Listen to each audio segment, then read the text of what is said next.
It is a common practice in India to keep drinking water in earthen pot in summer so as to cool it.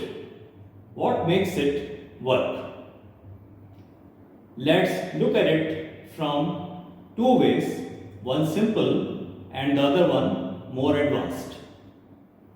First, the simple approach. Earthen pot has got holes or it is porous.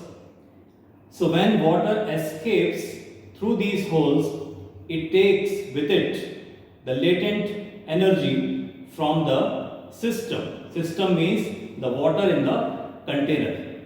So the water in container cools down as it loses latent heat energy for the escaping water.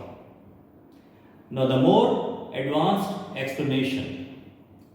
While our naked eyes do not see, the water molecules are in motion, they are agitated, they have got energy.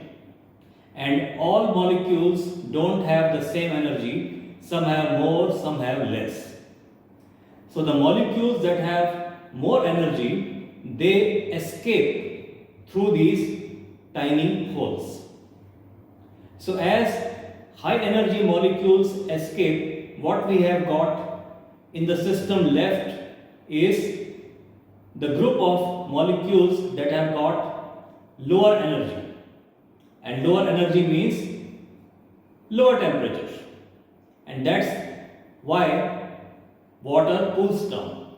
The high energy molecules escape. What we have got left with us is a collection of lower energy molecules, so the temperature is less.